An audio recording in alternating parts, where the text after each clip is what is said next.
வணக்கம். அறம் சொல்லும் திருக்குறள். இந்த பகுதியில் இன்றைக்கு அதிகாரம் 5 இல்வாழ்க்கை குறள் எண் 6 அறத்தாற்றின் இல்வாழ்க்கை ஆற்றின் புறத்தாற்றின் போய் பெறுவது எவன். அதாவது அறத்தாறு என்று சொன்னால் அறத்தின் வழி, தர்மத்தின் வழி. இல்வாழ்க்கை குடும்ப வாழ்க்கை.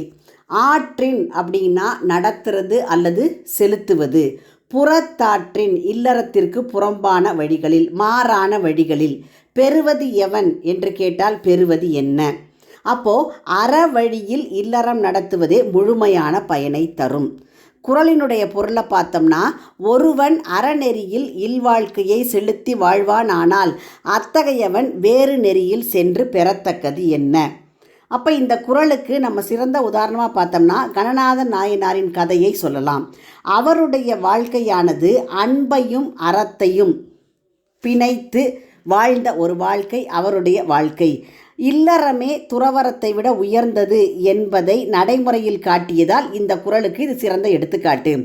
இல்லறம் அறம் சார்ந்ததாக இருந்தால் வேறு நெறி தேவையில்லை அப்படிங்கிறது தான் இந்த கதையினுடைய சாராம்சம்.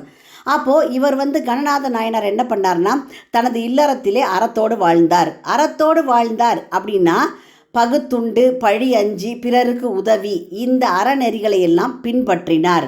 தனது மனைவியுடன் சேர்ந்து சிவபெருமானுக்கு திருப்பணிகளை செய்து வந்தார். அப்போது கணவனும் மனைவியும் சேர்ந்து இணைந்த தொண்டு ஆற்றினார். இணைந்த தொண்டுனா 2 பேரும் சேர்ந்து அறவழியில் செயல்பட்டார்கள். அவங்க இல்லறத்தில் இருந்தபடியே துறவிகள் போன்ற விரதத்தை கடைபிடித்தவங்களுக்கெல்லாம் உயர்ந்த தொண்டுகளை செய்தார்கள். தங்கள் அறவழி வாழ்க்கையால் பிறரையும் அவ்வாறு வாழத் தூண்டினார்கள் அந்த தம்பதியர். அப்போ குறளினுடைய விளக்கத்தை பார்த்தோம்னா, இந்த வாழ்க்கை அறத்தாற்றின் இல்வாழ்க்கை ஆற்றின், அதாவது அறநெறியுடன் இல்லறத்தை நடத்துபவனுக்கு புறத்தாற்றில் போய் பெறுவது எவன், வேறு துறவழியில் சென்று பெறும் பயன் என்ன என்பதை இந்த குறளானது உணர்த்துகிறது. குறளினுடைய விளக்கத்தை மறுபடியும் பார்ப்போம்.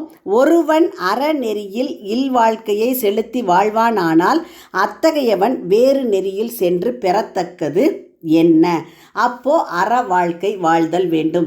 இல்லற வாழ்க்கை தான் சிறந்தது. இல்லறத்தை விட்டுட்டு துறவரம் மேற்கொண்டா நல்லதுன்னு சிலர் நினைக்கலாம். ஆனால் இக்கரைக்கு அக்கறை பச்சை என்று சொல்லுவார்கள்.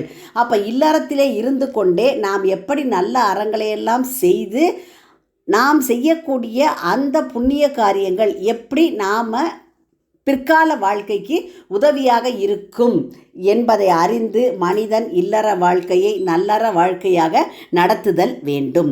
மீண்டும் குறள். அறத்தாற்றின் இல் வாழ்க்கை ஆற்றின் புறத்தாற்றின் போய் பெறுவது எவன். உங்கள் இல்ல குழந்தைகளின் மனதிலே தினம் ஒரு திருக்குறள் பதிய எங்கள் சேனலை சப்ஸ்கிரைப் பண்ணுங்கள். லைக் பண்ணுங்கள், ஷேர் பண்ணுங்கள், கமெண்ட் பண்ணுங்கள், சப்ஸ்கிரைப் பண்ணுங்கள். நன்றி.